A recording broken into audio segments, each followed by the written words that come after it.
Hello everyone, welcome back to class 12 biology and today we are going to start nucleic acid. ठीक है, आज हम पढ़ने वाले हैं न्यूक्लिक एसिड के बारे में।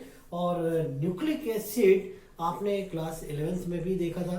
ठीक है, तो थोड़ा सा कुछ चीज़ें आपको याद भी होंगी, मालूम भी होगा और काफ़ी कुछ आप जानते हैं न्यूक्लिक एसिड से रिलेटेड बातें। जैसे न्यूक्लिक एसिड के कुछ टाइप्स आपने देखे होंगे, डीएनए और आरएनए के बारे में पढ़ा होगा। तो डीएनए जो है ये एक क्या है, न्यूक्लिक एसिड है, टाइप्स ऑफ न्यूक्लिक एसिड है। सो डियर स्टूडेंट, आगे आज हम देखते हैं ये न्यूक्लिक एसिड को किसने डिस्कवर किया था और कौन कौन से टाइप्स हैं। ठीक है, ये सब हम पढ़ते हैं। चलिए लेट्स स्टार्ट न्यूक्लिक एसिड। ठीक है, न्यूक्लिक एसिड क्या होता है? तो nucleic acid is a complex biomolecule. ये क्या होते हैं? कॉम्प्लेक्स बायो मैक्रोमॉलिक्यूल होते हैं। क्या होते हैं ये? मैक्रो बायो या मैक्रोमॉलिक्यूल होते हैं। ठीक है, अब ये कॉम्प्लेक्स मैक्रोमॉलिक्यूल है, मतलब लार्ज साइज के रहते हैं और कॉम्प्लेक्स भी होते हैं, क्योंकि ये दे आर फॉर्म, मतलब या यूं कहें कि nucleic acid is form by carbon, hydrogen, oxygen, nitrogen, है ना। ये चार तो मेन एलिमेंट रहते हैं और क्या, सल्फर, फास्फोरस, ये भी इसमें पाए जाते हैं। ठीक है, तो ये याद रखिएगा। न्यूक्लिक एसिड जो होते हैं ये कॉम्प्लेक्स मैक्रो बायोमॉलिक्यूल है और सभी लिविंग ऑर्गेनिज्म में पाए जाते हैं। They are found in all living organism. तो न्यूक्लिक एसिड जितने भी टाइप्स के होते हैं या जितने भी न्यूक्लिक एसिड हैं, ये सभी लिविंग ऑर्गेनिज्म पाए जाते हैं। अलग अलग, जैसे प्लांट में आरएनए पाए जाते हैं, प्रेजेंट होते हैं। एनिमल में डीएनए और आरएनए दोनों होते हैं। ठीक है, कुछ और दूसरे जो एनिमल्स हैं उनमें अलग अलग तरह के इस तरह का इनकी प्रेजेंस पाई जाती है। ठीक है, तो न्यूक्लिक एसिड जो है यहाँ पर किसने डिस्कवर किया था वो हम देखेंगे। Nucleic acid was first discovered by Friedrich Miescher. ठीक है, फ्रेडरिक मिशर। तो ये फ्रेडरिक मिशर जो थे, इन्होंने न्यूक्लिक एसिड डिस्कवर किया था। ठीक है, और इन्होंने ये जो न्यूक्लिक एसिड डिस्कवर किया था ये 1869 में इन्होंने डिस्कवर किया था। ठीक है, कब किया था डिस्कवर? 59 में। ठीक, 59 में इन्होंने डिस्कवर किया था।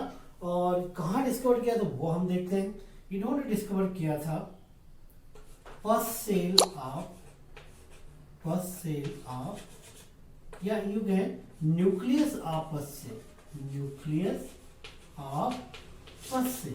फर्स्ट सेल जानते हैं क्या होता है? फर्स्ट सेल मतलब डब्ल्यूबीसी की जो सेल होती है। ठीक है, डब्ल्यूबीसी था व्हाइट ब्लड कार्पसेस।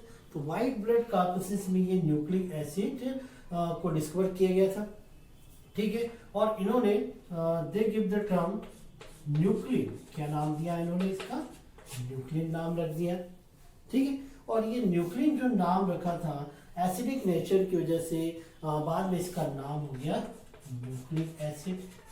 बाद में इसका नाम क्या हो गया? न्यूक्लिक एसिड हो गया। ठीक है, तो इस तरह से फ्रेडरिक मिशर साइंटिस्ट थे जिन्होंने न्यूक्लिक एसिड को डिस्कवर किया था। कहाँ डिस्कवर किया था? फर्स्ट सेल में डिस्कवर किया था, फर्स्ट सेल के न्यूक्लियस में डिस्कवर किया था, इसलिए इसका नाम हो गया, और एसिडिक नेचर का इसका नाम हो गया न्यूक्लिक एसिड। ठीक है, यहाँ तक आपको समझ में आ गया। ठीक है, इतनी बातें। अब इसके बाद जो न्यूक्लिक एसिड है ये कितने इसके टाइप्स हैं, क्या कंपोजिशन होता है वो हम देखेंगे।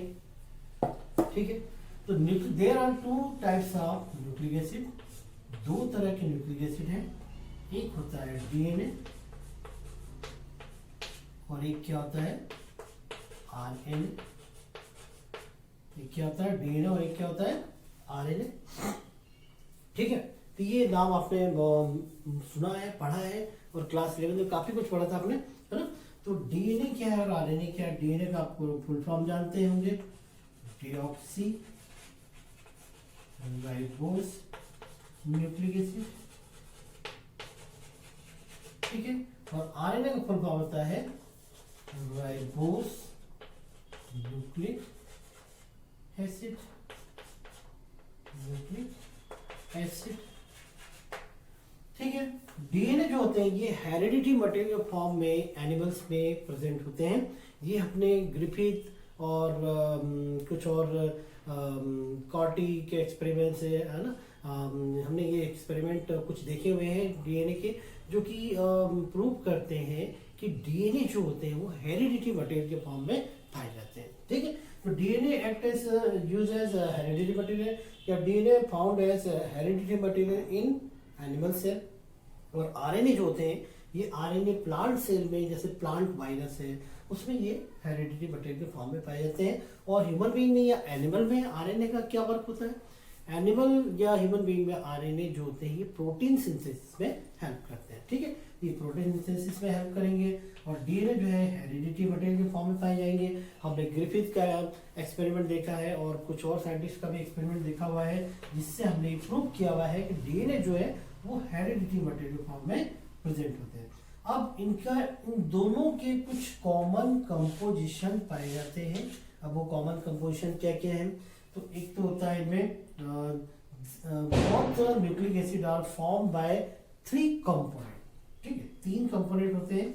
एक तो होता है इसमें शुगर, एक होता है नाइट्रोजनस बेसिस,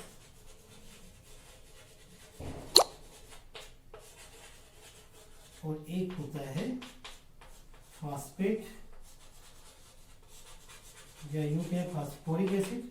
ठीक है, ये 3 चीजें होती है, शुगर, नाइट्रोजन बेसिस और फास्फोरिक एसिड या फॉस्फेट। ठीक है, डीएनए में भी होंगे और आरएनए में भी होंगे। शुगर जो होती है यहाँ पे पेंटोस शुगर होती है। शुगर कौन सी होती है? पेंटोस शुगर होती है। ठीक है, आपने 11 में पढ़ा है कार्बोहाइड्रेट, और कार्बोहाइड्रेट में जो मोनोसेकेराइड होता है, मोनोसेकेराइड सिंपलेस्ट कार्बोहाइड्रेट है, और on the basis of number of carbon atom monosaccharide is also various type, triose 3 carbon containing monosaccharide, tetrose 4 carbon containing monosaccharide, and pentose 5 carbon containing monosaccharide। तो pentose में ही sugar, यहाँ पे ये जो nucleic acid में जो शुगर है pentose sugar है। यदि DNA if pentose sugar present in DNA then it is deoxyribose pentose sugar. और आरएनए में कौन सी शुगर होगी? राइबोस शुगर होगी। ठीक है, नाइट्रोजनस बेस भी हम यहाँ 2 तरह के देखेंगे, प्यूरिन एंड पाइरिमिडिन। ठीक है, प्यूरिन में हम देखेंगे एडेनिन, ग्वानिन, और पाइरिमिडिन में देखेंगे हम साइटोसिन, थायमिन। ठीक है, आरएनए होगा तो वहां पे थायमिन की प्लेस पे यूरेसिल होगा। और फॉस्फेट है ना, फॉस्फेट जो देखेंगे हम H3PO4, ये हम यहाँ पे 3 ये कंपोनेंट देखेंगे। यदि तीनों कंबाइन हो जाते हैं तो न्यूक्लियोटाइड फॉर्म हो जाता है। यदि 2 सिर्फ नाइट्रोजन बेस शुगर कंबाइन होते हैं तो क्या फॉर्म हो जाता है? ये फॉर्म हो जाएगा न्यूक्लियोसाइड। ठीक है, न्यूक्लियोटाइड एंड न्यूक्लियोसाइड। ठीक है, न्यूक्लियोटाइड बनता है शुगर, फॉस्फेट और नाइट्रोजन बेस, और ये बनता है शुगर और नाइट्रोजन बेस से। ठीक है, यहां तक आपको समझ में आ गया? ठीक है, तो ये न्यूक्लिक एसिड के टाइप्स और इनका एक सिंपल कंपोजिशन मैंने बताया। आगे और देखते हैं डिटेल। ठीक है, तो purine and pyrimidine. Purines are double ring compound. Purine जो होते हैं डबल रिंग कंपाउंड होते हैं। प्यूरिन कैसे होते हैं? Purines are double ring compound, ये डबल रिंग कंपाउंड होते हैं। और इसमें आते हैं, it include adenine and guanine. इसमें क्या क्या आते हैं? एडेनाइन एंड ग्वानाइन आते हैं, ग्वानाइन। ठीक है, किसमें आते हैं? Adenine, guanine include in purine, double ring compound and single ring compound. Pyrimidine is the single ring compound. Single ring compound, it includes cytosine and thymine and uracil। ठीक है, ये चीजें आती है इसमें। तो purine is the double ring compound, it include adenine, guanine, and pyrimidines are single ring compound, it include cytosine and thymine, also uracil। ठीक है, यूरेसिल जो होता है वो आरएनए में पाया जाएगा।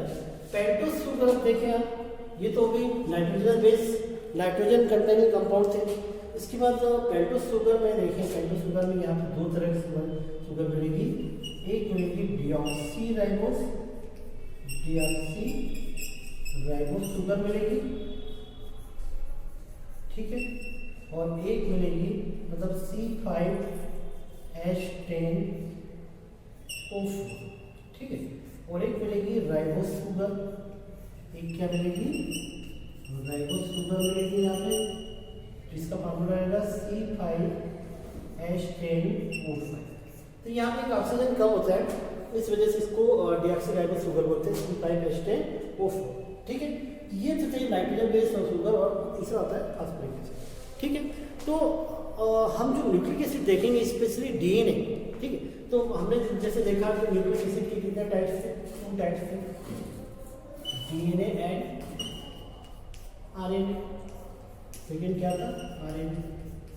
तो ये देख डीएनए की जब हम बात करेंगे तो यहाँ पर नाइट्रोजन बेस प्लस शुगर और फास्फोरिक एसिड या फास्फेट, ये मिलके क्या फॉर्म कर लेंगे, न्यूक्लियोटाइड का फॉर्मेशन करेंगे। किसका फॉर्मेशन करेंगे, न्यूक्लियोटाइड का फॉर्मेशन करेंगे। एंड न्यूक्लियोटाइड मीन्स जो हम बोलते हैं ना, DNA is a polynucleotide chain. तो नाइट्रोजन बेस शुगर और फास्फेट ये मिलके क्या बनाते हैं, न्यूक्लियोटाइड बनाते हैं।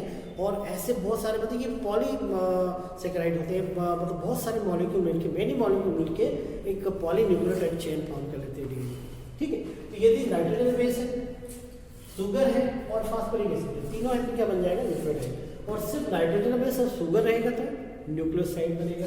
अगर नाइट्रोजन बेस प्लस शुगर, ये दो चीजें तो क्या बनेगा, न्यूक्लियोसाइड बन जाएगा, ठीक है। तो डीएनए में नाइट्रोजन बेस शुगर और फास्फोरिक एसिड मिलकर न्यूक्लियोटाइड बनाते हैं, इसकी पॉलीन्यूक्लियोटाइड चेन होती है। अब इसमें नाइट्रोजन बेसिस कौन कौन से होंगे, ये डीएनए है, इसको मैं रख कर दूं, ठीक, चलिए देखते हैं।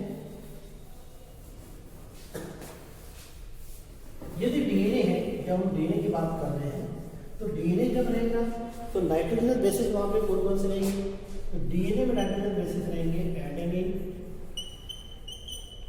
ग्वानाइन,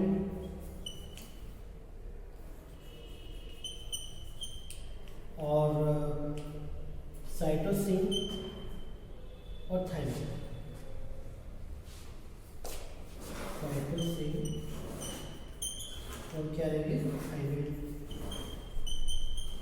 ठीक है। ये नाइट्रोजन बेस रहेंगे। अब इनका कॉम्बिनेशन कैसा रहेगा, adenine always pair with thymine, मतलब एडेनिन और थायमिन रहेगा। Cytosine always pair with guanine, ठीक है। और यहाँ पे आरएनए के केस में क्या रहेगा, आरएनए के केस में एडेनिन तो रहेगा, ग्वानिन भी रहेगा, साइटोसिन भी रहेगा और थायमिन, यूरेसिल। थायमिन के प्लेस में क्या रहेगा, यूरेसिल रहेगा, ठीक है। तो यहाँ पे AU जुड़ेंगे और CG तो जुड़ेंगे, ठीक है। मतलब एडेनिन के साथ यहाँ पे आरएनए के केस में यूरेसिल जुड़ेगा, अटैच होगा, और साइटोसिन के साथ क्या जुड़ेगा, ग्वानिन जुड़ेगा, ठीक। इतनी बातें आपको समझ में आई, ठीक है। अब हम यदि डीएनए की अच्छा, आपको न्यूक्लियोटाइड और न्यूक्लियोसाइड भी मैंने बता दिया। Nitrogen base sugar and phosphoric acid combined to form nucleotide, and nitrogen base plus sugar molecule form nucleoside. इतनी बातें आपको समझ में आएगी। अब इसके बाद एडेनिन के साथ थायमिन जुड़ेगा, अटैच होगा, and guanine bonded with guanine, bonded with cytosine, ATCG, ऐसा है ज्वाइन करेंगे, ठीक है। इसके बाद हम देखेंगे डिटेल में स्ट्रक्चर ऑफ डीएनए, ठीक है। तो डीएनए की जब हम बात करेंगे कंपोजिशन की, इसकी स्ट्रक्चर की, तो बहुत ही कॉम्प्लिकेटेड स्ट्रक्चर होता है। तो कैसा होता है वो देखते हैं, ठीक। तो डीएनए में सबसे पहले कंपोजिशन ऑफ, चलिए इसको हम डीएनए डायरेक्ट लिख लेते हैं, structure and composition of DNA. अगली हेडिंग क्या हो जाएगी आपकी, structure and composition of DNA. Structure and composition of DNA, ठीक है। तो So DNA is a hereditary material of organism, eukaryotic cell or eukaryotic organism. It is polynucleotide chain. आप nucleic acid chain होती है, पॉलीन्यूक्लियोटाइड चेन होती है, ठीक है। एंड मैंने आपको बताया कि it act as hereditary material in animals.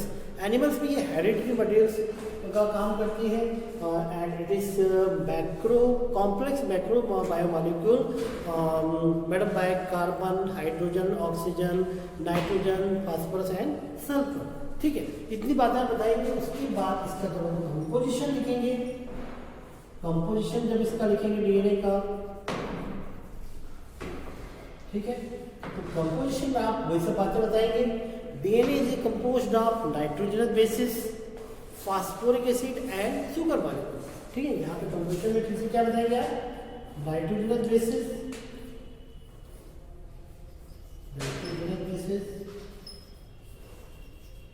ठीक है। सेकंड क्या बताएंगे, शुगर बताएंगे, और थर्ड बताएंगे फास्फोरिक एसिड, फास्फोरिक एसिड बताएंगे आप, है ना। नाइट्रोजन बेसिस में आप लोग बताएंगे दो चीजें, प्यूरिन और पाइरीमिडीन, है ना। Purine double ring compound, single ring compound. Purine में यहाँ क्या क्या रहेगा, एडेनिन के साथ थाइमिन जुड़ेगा, और सॉरी प्यूरिन में एडेनिन और ग्वानिन रहेंगे, और पाइरीमिडीन में साइटोसिन और थाइमिन रहेंगे। Adenine always pair with thymine and cytosine always pair with guanine. Sugar में कौन से रहेंगे, डीऑक्सीराइबोस शुगर रहेगी, डीऑक्सीराइबोस शुगर अभी हम शुगर पहले पढ़ा, और फास्फोरिक एसिड कुछ आप लोग पी नहीं सकते। तो ये इसका कंपोजिशन रहेगा, ठीक है। और आगे देखते हैं डिटेल में, फिर इसका मॉलिक्यूलर स्ट्रक्चर है, वाटसन एंड क्रिक मॉडल है ना। ये सब हम देखते हैं आगे, ठीक।